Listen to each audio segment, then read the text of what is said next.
Donc nous venons d'assister à la première session, la session inaugurale de ce forum, le premier forum arabe de l'intelligence artificielle. C'est encore une fois la première édition, le premier de son genre au niveau du monde arabe, et c'est quand même une sorte de l'application de ce qu'on appelle l'initiative de Bagdad concernant bien sûr l'intelligence artificielle.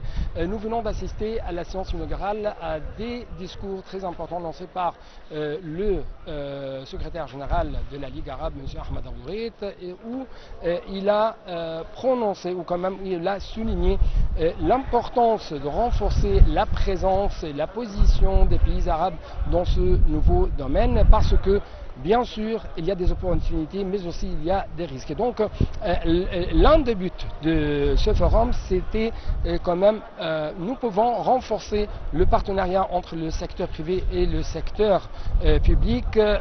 Comment encourager les grandes compagnies internationales qui sont très expertes dans ce domaine de l'innovation technologique.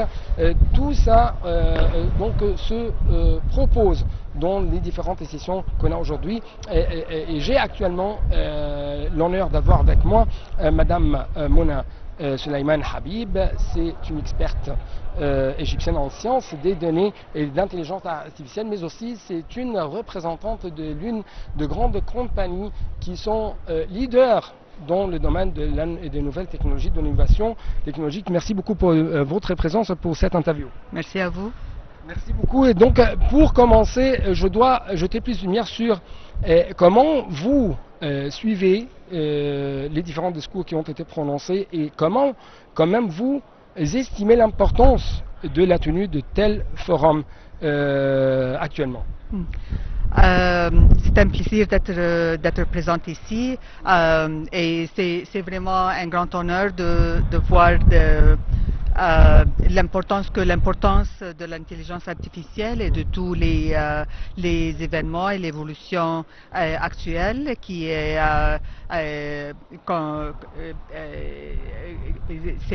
c'est bien de voir que les pays arabes sont en train de se préparer et de former vraiment les bases qui sont très nécessaires à cela. Alors, quand on parle de l'évolution de l'intelligence artificielle, c'est non seulement du niveau de programmation ou des niveaux de technologique, mais plus important, c'est la formation de base des cadres personnels pour la pensée critique, pour la capacité de résoudre des problèmes et surtout comment apprendre à suivre la technologie et l'évolution très rapide qui se passe en ce présent-là. Alors, c'est pas seulement d'apprendre une technique ici et là, mais c'est vraiment de former les cadres pour savoir comment penser, comment utiliser, comment faire... comment quand même former les nouvelles générations dans ce domaine de l'innovation,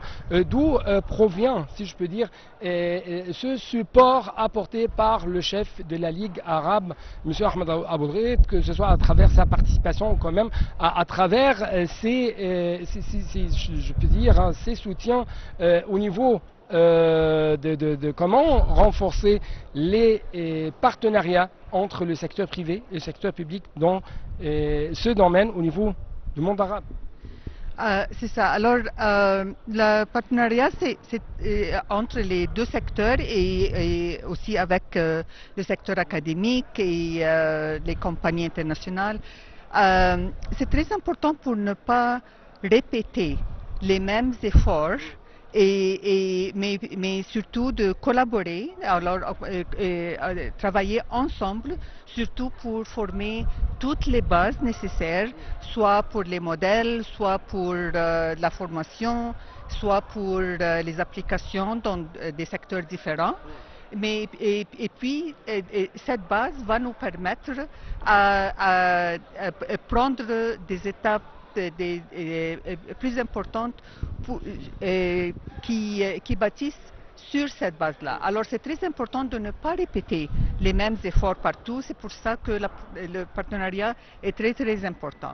Je trouve qu'il y a pas mal On comprend ça quand on commence, tout le monde commence au même point et puis on essaye de bâtir et de construire les bases. Mais en ce temps-là, c'est très important de collaborer pour passer à la prochaine étape.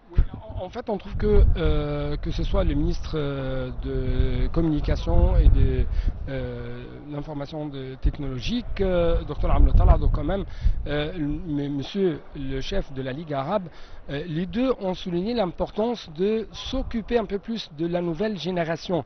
Parce que, je crois, selon eux, oui, bien sûr, il y a des avantages en ce qui concerne l'innovation technologique ou l'intelligence artificielle, mais aussi des risques. Oui, c'est ça. Alors, c'est très important de former les nouvelles générations d'une façon différente. C'est pas la formation pour suivre ou pour apprendre par cœur, mais c'est plutôt pour apprendre comment penser, comment critiquer, comment bâtir, comment utiliser la technologie pour des nouvelles applications qu'on n'a pas encore construit. Alors, c'est très important de former leur conscience scientifique, leur conscience critique. Ce qu'on appelle la société de connaissance. Oui, société de connaissance est une société qui a la capacité de résoudre les problèmes, de bien voir tout ce qui se présente et puis de choisir comment on va l'utiliser, comment on va l'appliquer. Merci beaucoup pour cette intervention. Okay. Merci à vous. Merci beaucoup. Merci.